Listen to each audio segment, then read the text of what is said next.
प्यारे विद्यार्थियों, स्वागत है एक बार फिर से भगवती ऑनलाइन क्लासेज में। तो जैसा कि आप सभी विद्यार्थियों से मैंने वादा किया था कि मैं शाम को आपके लिए वीडियो लेकर आऊँगा जिसमें मैं आपको 28 फरवरी वाला पूरा पेपर कराऊंगा। यानी 28 फरवरी की जो आपके पेपर हुआ था वो पूरा का पूरा पेपर को आपको मैं आंसर के करवा दूंगा।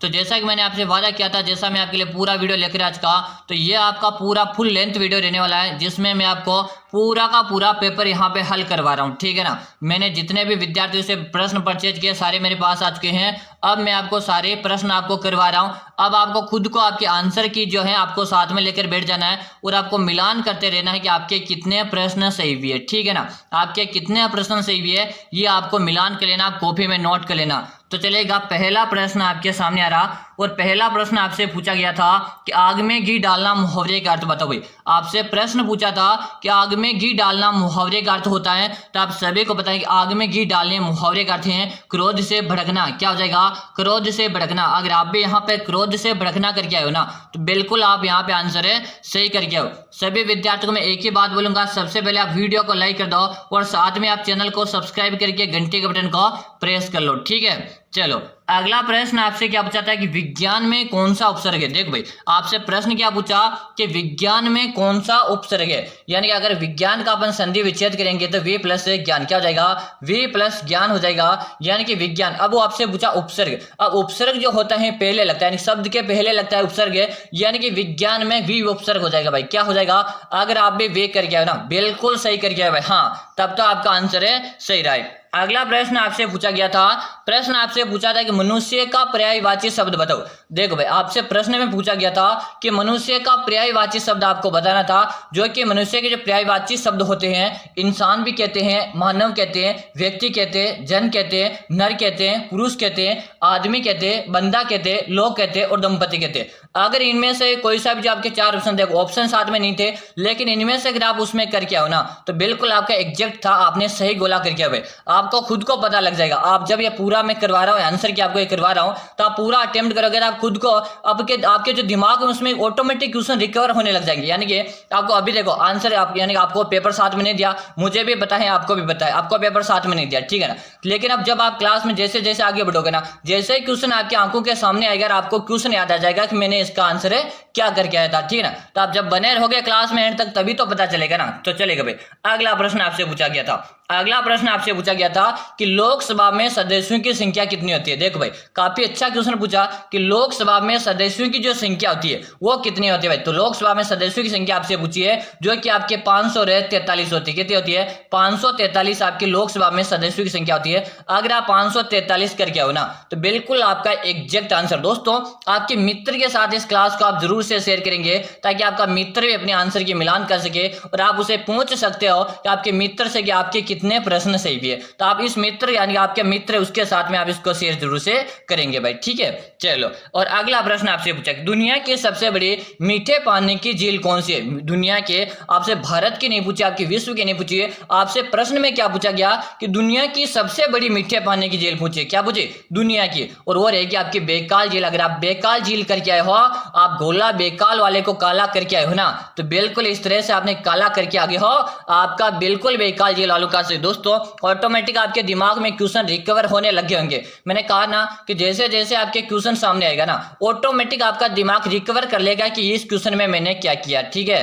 तो सबसे पहला काम मैं आपसे एक ही बात बोलूंगा, आप यार लाइक कर दो। मजा नहीं आता वैसे लाइक नहीं करते ना तो मेरे को भी मोटिवेशन नहीं मिलता यार। तो आप एक बार लाइक कर दो। मैं आपके लिए इतनी मेहनत से क्वेश्चन इकट्ठे करके लाया हूं तो आप इतने से तो मेरी भी मेहनत देख क्या करो कि आप लाइक कर दो और साथ में आप चैनल को सब्सक्राइब करके घंटे के बटन को प्रेस कर लो ताकि आगामी जैसे चतुश्रेणी वैकेंसी 1 मार्च से हमारी क्लास स्टार्ट हो जाएगी, पटवारी की हमारी स्टार्ट हो जाएगी। यानी कि चतुश्रेणी पटवारी की अगर आप तैयारी करें ना तो अभी से सब्सक्राइब कर लो, क्या कि यहाँ से आपको संपूर्ण तैयारी करवाई जाएगी। अगला प्रश्न आपसे पूछा कि मुक्ति का विलोम शब्द होगा। अरे भाई मुक्ति का विलोम, अच्छा क्वेश्चन है, बहुत ही शानदार क्वेश्चन आपसे पूछा कि मुक्ति, और मुक्ति का जो विलोम होता है, अरे भाई मुक्ति है, आपको पता है कोई मुक्त आदमी है तो उसे मुक्ति को क्या कर देंगे? बंद कर दिया। यानी कि मुक्ति का विलोम क्या हो जाएगा? बंधन में। यानी कि उसे बांध दिया। मुक्ति का बंधन क्या हो जाएगा? उसे बांध दिया। यानी कि आप बंधन करके आए हो, आपका सही रहा। अगला प्रश्न देखो, अगला आपसे प्रश्न पूछा था कि संस्कृति का छंदी विच्छेद बता दो, कि संस्कृति का छंदी विच्छेद आपको बताना था। तो आप संस्कृत का जो संस्कृति जो थे इसका अगर आप संधि विच्छेद करके आए हो देखिएगा कि सम प्लस सम यानी आधा में, अब मैं भी कितना आधा प्लस करती क्या रहेगा सम प्लस करती यानी कि संस्कृति। और अगर आपसे इसमें संधि पूछा गया तो इसमें रहेगा आपका व्यंजन संधि। कौन सा रहेगा? व्यंजन संधि रहेगा बिल्कुल। अगर आप सम प्लस करती यानी कि सम में भी आधा होना चाहिए करती, अगर आप ऐसे करके आए हो बिल्कुल आपका एग्जैक्ट है। ठीक है दोस्तों, फुल लेंथ वीडियो रहेगा जिसमें मैं आपके नो बकवास ओनली वन क्वेश्चन पे चर्चा करेंगे, डायरेक्ट क्वेश्चन देकर आंसर देकर हम आगे बढ़ जाएंगे।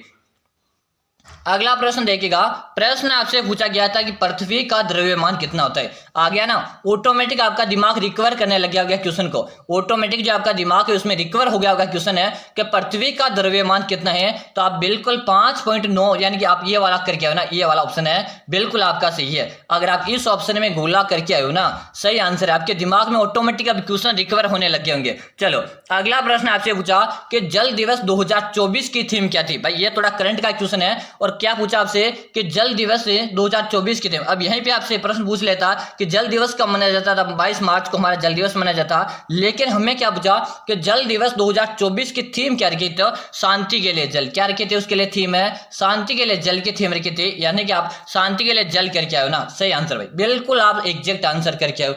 ठीक है चलो अगला प्रश्न देख लो भाई। अगला प्रश्न दोस्तों पूरा वीडियो देख लेना, पूरा का पूरा वीडियो है जिसमें अपने आंसर के ऊपर ही चर्चा करेंगे। चलेगा भाई, अगला जो आपसे प्रश्न पूछा था कि भारत में सीमेंट का उत्पादन है सबसे ज्यादा कहां पर होता है। दोस्तों यहां पर क्या पूछा, भारत में सीमेंट का उत्पादन है सबसे ज्यादा कहां पे होता। तो आप सभी को पता है भारत में सबसे ज्यादा जो सीमेंट का उत्पादन होता है राजस्थान में होता है। अब यहाँ पे राजस्थान में अगर आपसे पूछे कि सर्वाधिक सीमेंट का उत्पादन कहां होता है तो चित्तौड़ में होता है। कहां पे होता है? चित्तौड़ में होता है। यहाँ पे एक और प्रश्न काफी अच्छा बनता है कि हमारे जो राजस्थान में प्रथम सीमेंट फैक्ट्री कौन सी है। प्रथम सीमेंट फैक्ट्री आपके लाखेरी की रहेगी भाई। कौन सी रहेगी? लाखेरी। और लाखेरी आपको पता है कहां पर रहता है? आपके बूंदी में। ठीक है, जो है प्रश्न अपन देखो, अभी जो कुछ क्वेश्चन अपन रिकवर कर रहे हैं, अपन पढ़ रहे हैं, उसके बारे में जो मैं आपको चीज बता रहा हूं ना, ये चीजें क्या अब आपके दिमाग में लॉन्ग टाइप, जैसे कि अभी राजस्थान बताया, चित्तौड़ बताया, लाखेरी बताया, बूंदी बताया, तो ये चीजें आपके दिमाग में इस तरह से फिट बैठ जाती है ना, आगामी कभी भी कोई सा भी एग्जाम होगा आप इस प्रश्न को तो कभी गलत कर ही नहीं सकते हो। इतनी तरह से आपके अपन पेपर देकर आने के बाद जो उस क्वेश्चन को रिकवर कर लेते हैं ना, वो तो अपने दिमाग में अच्छे से फिट बैठ जाता है और उसे हम जिंदगी भर नहीं भूल पाते। इसीलिए मैं थोड़ा डिटेल में भी बता रहा था कि इससे संबंधित आगामी कभी परीक्षा में प्रश्न आए तो अपने गलत नहीं हुए। ठीक है चलो अगला प्रश्न आपसे रहेगा। अगला प्रश्न आपके सामने है कि बहनों का विलोम शब्द क्या होगा।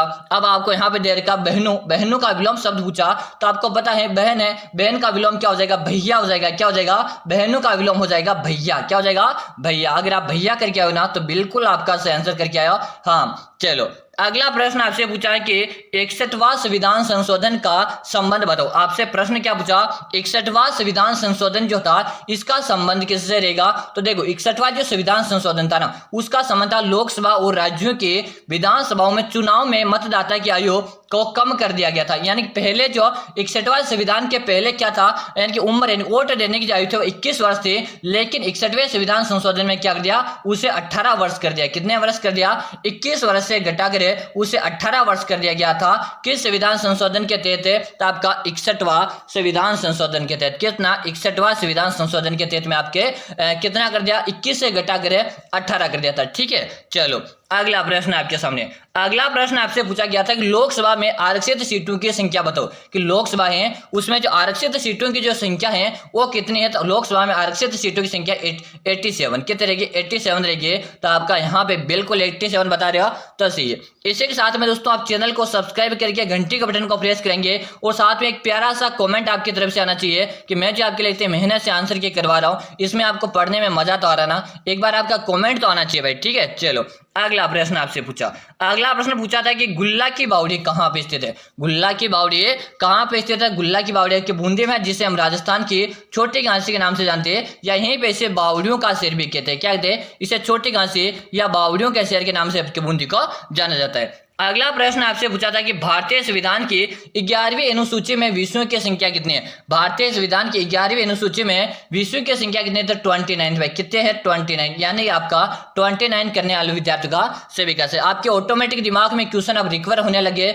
जो जो क्वेश्चन आपके सामने आ रहा है, जैसे आपका दिमाग एक्टिव हो रहा है, ठीक है ना, जैसे आप मतलब आपको पूरा बना रहना, एक भी प्रश्न नहीं छोड़ना है, क्योंकि आप जब देख लोगे आपके मन में शांति पैदा हो जाएगी, गुरुजी मैंने सही कर दिया या मैंने गलत कर दिया। देखो अब टेंशन करने की जरूरत नहीं है, अब जो आपने जैसा पेपर रहा वैसा रह गया, बस अपने को देखना है कि अपने कितने से हुए, बस फालतू की बात अपने को टेंशन करनी नहीं है। अगला जो प्रश्न था, निम्न में से कौन सी संख्या पूर्ण वर्ग है, ये आपका थोड़ा गणित से संबंधित है, ये जो विद्यार्थी गणित वाले उनके लिए था, ठीक है। चलो अगला प्रश्न आपके सामने देगा कि कृष्ण किस प्रकार का शब्द है। कृष्ण आपके सामने शब्द दे रखा कि कृष्ण किस प्रकार का शब्द है, तो कृष्ण देशद विदेश तत्सम तद्भव वाला जो शब्द आता है उसमें यानी संस्कृत से संबंधित है। किससे संबंधित रहेगा, संस्कृत से संबंधित रहेगा, यानी कि आपका संस्कृत करके आने वालों का सबका सही। अगला प्रश्न है कि 8वीं अनुसूची में कौन सी भाषा नहीं है। देखो 8वीं अनुसूची आपको दे रखी है और 8वीं अनुसूची में कौन सी भाषा नहीं है, तो 8वीं अनुसूची में आपकी अंग्रेजी की भाषा नहीं, कौन सी, अंग्रेजी की, ठीक है ना। जो भी विद्यार्थी अंग्रेजी करके आए हो सही है। अगला प्रश्न है कि राहु केला की स्थापना कब हुई थी। राहु केला की जो स्थापना है ये आपके 3 मार्च 1954 को हुई थी। कब हुई थी, 3 मार्च 1954 को आपके राहु केला की स्थापना हुई थी, यानी कि आप 3 मार्च 1954 करके आए ना, तो आपका बिल्कुल एग्जैक्ट आंसर था। अगला प्रश्न था कि मोनपा जाति कहाँ पाई जाती है। काफी अच्छा प्रश्न आपसे पूछा कि मोनपा जाति कहाँ पर पाई जाती है, तो मोनपा जाति आपके अरुणाचल प्रदेश में पाई जाती है। कहाँ पर पाई जाती है, आपके अरुणाचल प्रदेश में पाई जाती है। अगर आप अरुणाचल प्रदेश करके आए हो तो आपका सही आंसर है। अगला प्रश्न आपके सामने रहेगा कि लोकसभा में आरक्षित सीटों की संख्या कितनी है। अभी अपने देखा था 87, बिल्कुल अपने फर्स्ट में देख लिया है। और यहीं पे गुल्ला की बावड़ी कहाँ से आता है, आप गुल्ला की बावड़ी आपके बूंदी में, कहाँ पर है, आपके बूंदी में। इन चीजों को आपको पढ़ लेना है। अगला प्रश्न है भारतीय संविधान की 11वीं अनुसूची में, हाँ भारतीय संविधान की 11वीं अनुसूची में विषयों की संख्या कितनी है, कि भारतीय अनुसूची की 11वीं अनुसूची में विषयों की संख्या आपके 29 कितनी है, 29 है। अगर आप 29 करके आओ आपका सही। यह प्रश्न आपको देखो 27 फरवरी के दिन भी सेकंड शिफ्ट में आया था कि सोगरा क्या है, तो वहां पे ऑप्शन में मक्का, ज्वार, बाजरा वगैरह दे रखा था, लेकिन जो बाजरे की रोटी उससे होती है ना, उसे क्या कहते हैं, सोगरा कहते हैं। ये कुछ ऐसी राजस्थानी भाषा के जो शब्द होते हैं ना, ये एग्जामिनर के कुछ फेवरेट शब्द होते हैं, इनको क्या करता है एग्जामिनर कैच करके जल्दी से अपने एग्जाम में आ जाता है। तो आपको कुछ राजस्थानी भाषा की जो बोलचाल है साधारण गाँव में जो बोली जाती है, इस तरह के प्रश्न भी अपने को एग्जाम में देते हैं, तो अपने को इस तरह के प्रश्नों का थोड़ा बहुत ध्यान रखना पड़ता है, जो कि बहुत ईजी प्रश्न होते हैं, गाँव से जो जुड़े हुए विद्यार्थी होते हैं ना, वो तो इसको आसानी से कर देते हैं, ठीक है। चलो अगला प्रश्न आपके सामने रहेगा कि सबसे ज्यादा हानिकारक भूकंपीय तरंगे कौन सी है, कि सबसे ज्यादा हानिकारक भूकंपीय तरंगे कौन सी होती है, तो सतही जो तरंगे होती है वो सबसे ज्यादा हानिकारक होती है। अगर आप सतही तरंगे करके आए हो तो आपका बिल्कुल सही था।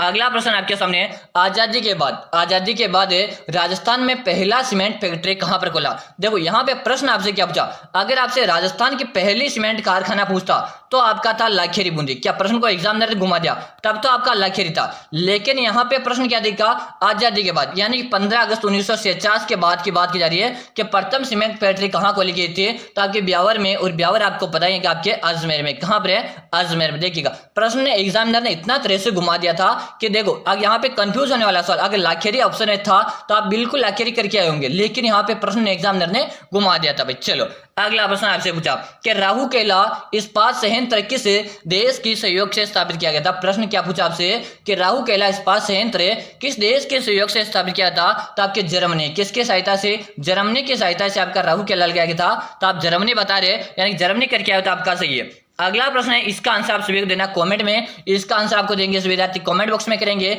और इसके साथ हम अगला प्रश्न पढ़ेंगे। प्रश्न आपके सामने 2011 की जनगणना के अनुसार पुरुषों की साक्षरता दर कितनी है। काफी अच्छा प्रश्न है, आपको पता मैंने कितने बार ये क्वेश्चन करवाया, मैंने आपको क्वेश्चन है कितनी बार करवाया था, और क्वेश्चन को मैंने स्टार भी लगाया था, बताएगा। तो 2011 की जनगणना के अनुसार आपको पुरुषों की साक्षरता दर पूछी थी, जो कि आपके 82.81, क्या 82.1, यानी कि बिल्कुल 82 पॉइंट करके आए ना, आपका एग्जैक्ट आंसर है, ठीक है। चलो अगला प्रश्न आपसे पूछा था कि सहरिया जनजाति का मुखिया को क्या कहते हैं, तो आप सभी को मैंने कहा था कि सहरिया जनजाति सर्वाधिक आपके 12 जिले में होती है, और ये इसको कोतवाल कहते हैं, क्या कहते हैं, उसे कोतवाल कहते हैं, जो कि बहुत ही सिंपल आपसे प्रश्न पूछा, ठीक है, बहुत ही सिंपल आपसे प्रश्न पूछा है।